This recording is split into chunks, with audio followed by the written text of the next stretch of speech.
Salut à tous, on se retrouve pour une nouvelle vidéo sous SAS dans laquelle on va s'intéresser cette fois-ci aux fusions. Alors ça va être toute une série de vidéos dans laquelle on va voir un type de fusion par vidéo et l'idée c'est qu'une fois avoir visualisé et avoir maîtrisé l'ensemble de ces vidéos, eh bien vous ayez la capacité de maîtriser les fusions les plus classiques utilisées en data science. Ça va également nous permettre de réviser le langage macroprogramme. Donc si vous ne savez pas ce que c'est que le macroprogramme sous SAS, je vous renvoie aux premières vidéos de cette série. Donc on va s'entraîner dans chaque vidéo à créer un macroprogramme qui va permettre d'exécuter de façon automatique le type de fusion considéré. Et puis ça va également nous permettre de comprendre comment utiliser du code SQL dans du code SAS. Alors, les premières vidéos, ce sera des fusions de type SQL. Donc, ça va nous permettre de comprendre comment on met ce SQL dans SAS. Et ensuite, vers la fin, on verra également des fusions en étape data où on n'aura pas besoin de passer par du SQL. Alors, pour ces démonstrations, je vais utiliser deux bases que j'ai notées, table B et table A. Vous aurez la possibilité de les télécharger dans un lien en description de la vidéo pour vous éviter de créer vous-même des bases et pour effectuer ces exercices avec moi. Alors on y va tout de suite. Pour gagner du temps, je vais directement importer les bases dans SAS avec du clic-bouton. Donc je ne vais pas écrire les proc import pour avoir les bases et comme ça permet de réviser et de voir comment importer des données sous format CSV dans SAS. Donc on va dans Fichier Import. Ici on n'oublie pas de sélectionner le point CSV, on fait suivant, on va le chercher. Donc moi c'est sur mon bureau, je prends la table A, je fais ouvrir, suivant, et ici il faut que je donne le nom de la table qui va apparaître ici. Donc moi je vais garder le même nom et vous pouvez changer le nom. Je vais l'appeler table A. Suivant, et ensuite je fais terminer. Et là on voit que ça a bien été effectué et qu'ici j'ai bien ma table A composée de 3 variables avec 5 données à chaque fois dedans. Je vais faire la même chose pour la table B, donc fichier importer des données. Je vais faire du CSV suivant, prose, bureau, table B, ouvrir, suivant, et je vais l'appeler toujours table B. Suivant, et je fais terminer. Et on voit que j'ai ma table B également avec 3 variables, d'autres informations, mais également quelques informations communes, ce qui va nous permettre de comprendre comment effectuer des jointures pour connecter ces deux types de tables. Alors ce qu'on va voir dans cette vidéo, c'est ce qu'on va appeler le inner join. Donc le inner join, c'est un type de fusion qu'on retrouve en SQL. Donc si jamais vous n'avez pas fait de SAS, mais que vous avez fait du SQL, peu importe sur PHP MyAdmin ou peu importe, vous avez certainement déjà vu ce type de fusion. Donc ici on va le prendre, vous verrez que la syntaxe ne change pas vraiment du langage SQL, et on va l'intégrer dans un macro-programme SAS. Alors le inner join, qu'est-ce que c'est? Eh bien on a besoin donc de deux tables, table A, table B, et puis on va chercher à croiser ces deux tables et à ne garder uniquement les lignes qui matchent entre les deux tables. Donc ça va me créer une troisième table, et cette troisième table, j'aurai uniquement les lignes qui matchent. Toutes celles qui ne matchent pas, c'est-à-dire qui ne sont pas à la fois dans la table A et la table B, eh bien elles seront supprimées et elles ne seront pas dans la table finale. Alors on va commencer par créer notre macro-programme. Donc comment on crée un macro-programme? Eh bien, pourcentage macro. Alors, moi j'écris en majuscule, il faut savoir que ça, ce n'est pas sensible à la casse. On peut écrire tout en minuscule, il n'y a aucun problème, mais pour s'y retrouver en majuscule, c'est toujours mieux.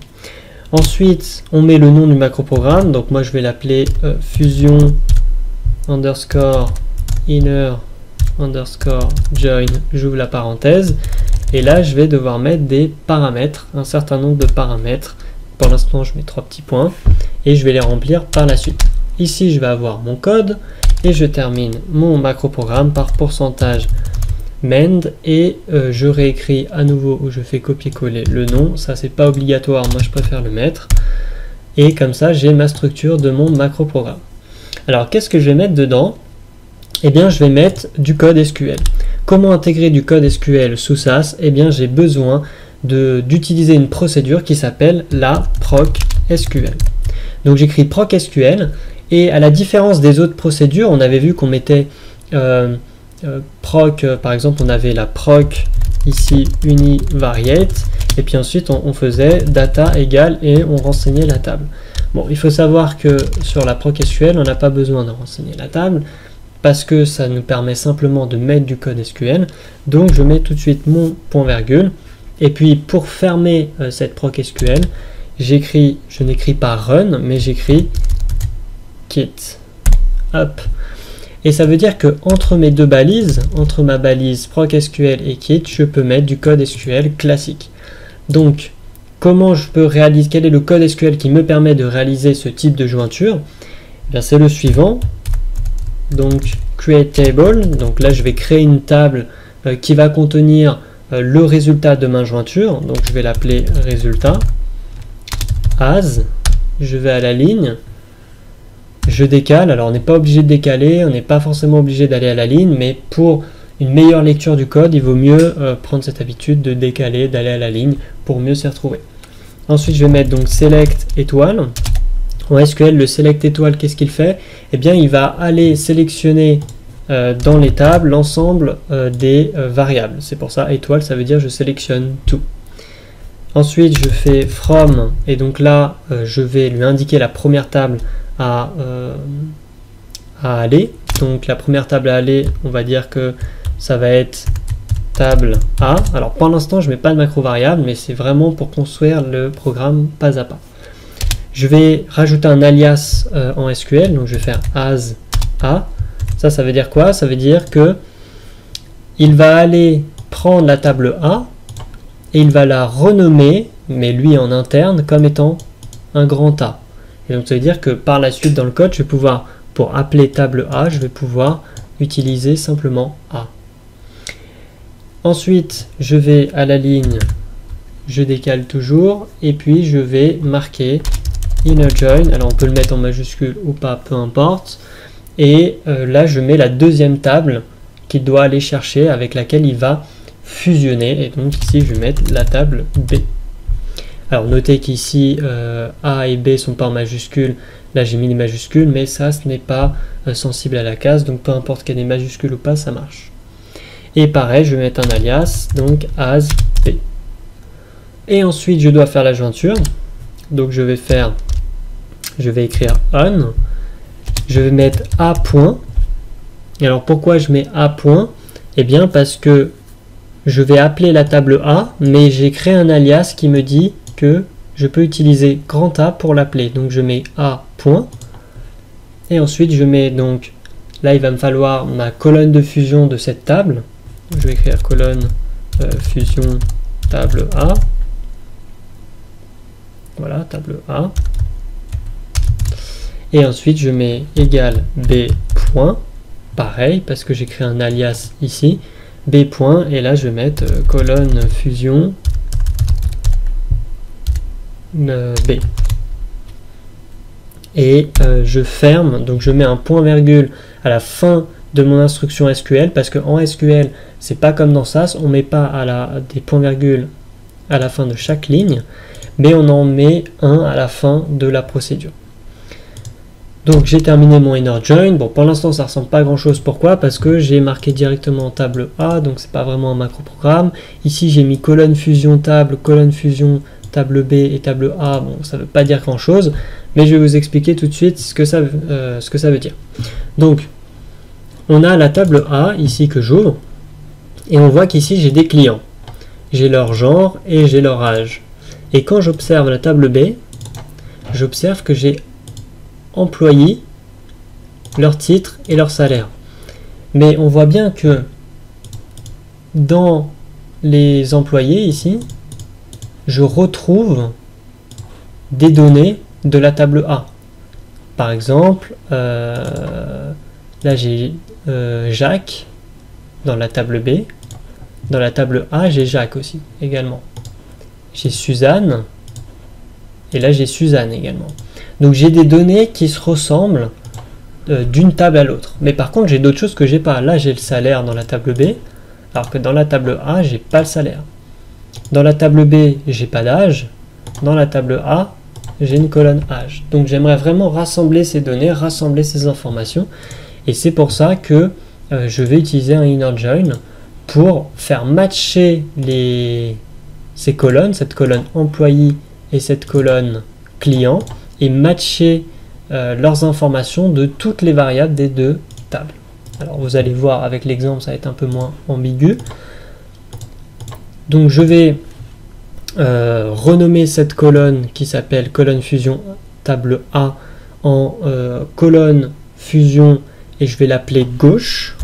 Alors pourquoi je vais appeler gauche et droite? Parce qu'on verra dans les autres vidéos qu'on n'a pas que des inner join, qu'on peut faire des left join, donc des fusions à gauche, ou des right join, des fusions à droite. C'est pour ça qu'on va dès à présent prendre l'habitude d'utiliser ce gauche et ce droite. Alors gauche et droite, ça veut rien dire en quelque sorte, mais c'est l'utilisateur qui se dit bon bah ma table de gauche c'est ma table A et ma table droite c'est ma table B. Donc moi je vais partir du principe voilà que ma table gauche, je vais même le marquer ici en commentaire, table gauche c'est ma table A et ma table droite c'est ma table B. Voilà, comme ça il n'y a pas d'ambiguïté, c'est en commentaire. Alors maintenant on va terminer ce macro programme, donc je vais écrire donc bien A.colonne fusion gauche, B.colonne fusion, et là pareil je vais mettre droite. Et il va falloir que je crée mes macro variables. Alors où est-ce que je crée des macro variables? Eh bien là j'en ai déjà créé deux. Ici je n'ai pas renseigné la colonne de fusion, donc ça veut dire que ça va être un de mes paramètres. Donc rappelez-vous, les macro variables, il faut que ça commence par un signe et que ça finisse par un point. Donc là j'ai ma première macro variable et ça me l'indique en vert pour montrer que ça a bien été effectué. Et puis colonne fusion droite c'est également une macro variable, donc je mets un signe et je termine par un point. Et donc là j'ai déjà deux paramètres, deux macro variables que l'utilisateur va devoir renseigner et qui va permettre à la fois d'appliquer la fusion sur cette table A et B, mais si on avait d'autres tables, eh bien on pourrait également utiliser cet outil. Alors il faut également que je transforme from table A et table B, parce que ça veut dire que actuellement mon macro programme ne marcherait que pour ces deux tables. Or moi je veux que ça marche sur l'intégralité des tables. Donc ici je vais également changer avec un macro programme et je vais l'appeler ma macro variable. Donc signe et table de gauche, parce que souvenez-vous ma table de gauche c'est la table A. Et ici je vais mettre et table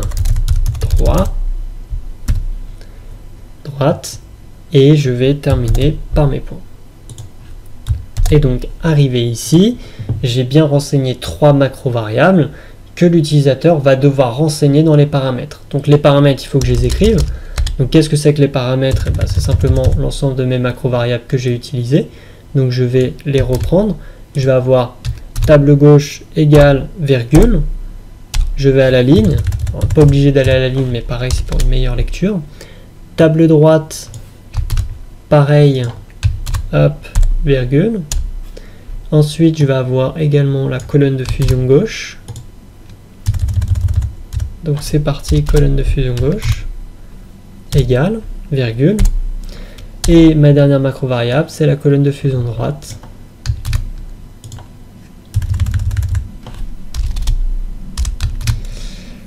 Je mets un égal et je ne mets pas de virgule parce que c'est le dernier paramètre avant la fermeture de la parenthèse et le point virgule. Donc là j'ai bien renseigné le début de ma macro, l'ensemble des paramètres. Les paramètres ont été effectués dans cette proc SQL qui est en fait mon macro programme, et j'ai fermé mon macro programme. Donc là mon macro programme il est terminé. Maintenant pour vérifier qu'il fonctionne bien, on va le faire runner dans la console. Donc j'appuie sur le petit bonhomme qui court, soumettre. Alors il me dit qu'il y a un problème au niveau des paramètres. Alors pourquoi il y a un problème au niveau des paramètres? Oui, j'ai un problème parce que j'ai oublié un signe égal. Donc hop, je vais nettoyer le journal et puis je relance le macro programme. Donc là on voit bien qu'il n'y a plus aucune erreur, donc normalement le macro programme devrait fonctionner. Donc on va l'appeler tout de suite pour vérifier. Donc comment on appelle un macro programme? Eh bien on fait pourcentage, le nom du macroprogramme, hop, on ouvre la parenthèse, on reprend l'intégralité des paramètres qu'il va falloir renseigner en tant qu'utilisateur, et on marque nos paramètres. Donc la table de gauche, on avait dit que c'était quoi? On avait dit table de gauche, c'est table A, donc j'écris table A.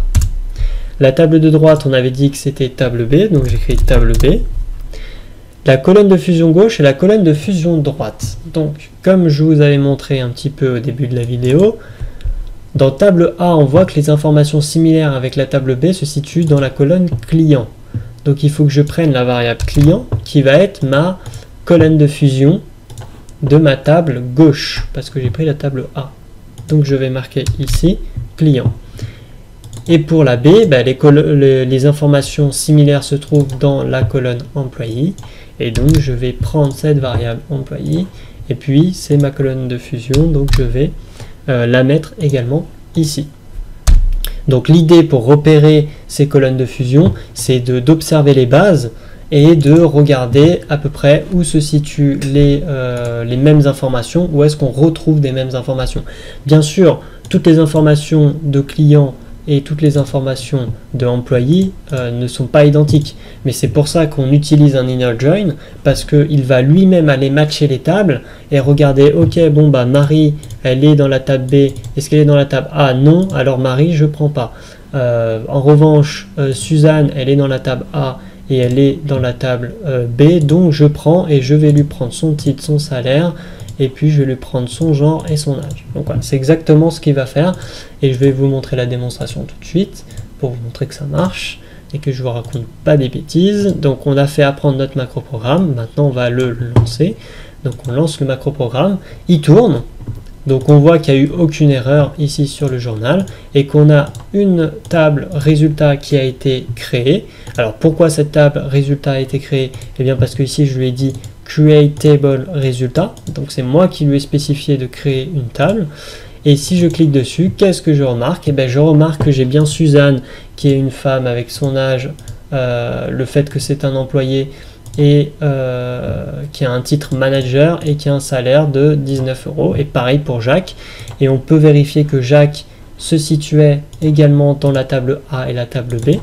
Donc on avait ici Jacques dans la table A, et dans la table B on avait également Jacques ici.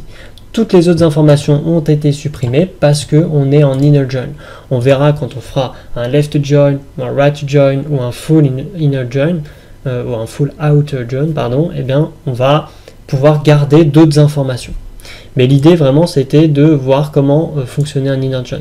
Alors maintenant que vous avez un macro programme comme ça, ce que je vous invite à faire, c'est de prendre d'autres bases de données. Alors ces bases de données, vous pouvez créer d'autres variables, d'autres données. L'idée c'est qu'il y ait toujours au moins une colonne dans laquelle on ait quelques informations similaires afin d'effectuer un inner join et que vous n'ayez pas une table de résultats où il n'y a strictement rien. Parce que si vous avez deux tables dans lesquelles il n'y a aucune information qui est similaire, que vous faites un inner join, bah, dans ce cas-là, vous aurez une table résultat où il n'y aura strictement rien. Donc on ne peut pas faire des inner join partout, mais ça peut être intéressant d'avoir un premier macro programme qui permet de traiter l'inner join. Dans la prochaine vidéo, on va faire exactement la même chose et on va s'intéresser au left join. Donc ça va être toujours une proc SQL, mais qui va un petit peu être modifiée, et ça va nous permettre également de continuer à construire des macro programmes et de compléter votre bibliothèque d'outils SAS. Voilà, donc j'espère que cette vidéo vous aura plu. N'hésitez pas à la repasser, à recommencer, à poser des questions, et puis surtout à liker, à partager. Moi ça m'aide, ça permet de faire grossir la chaîne. Et puis je vous dis à très bientôt dans la prochaine vidéo. Ciao à tous.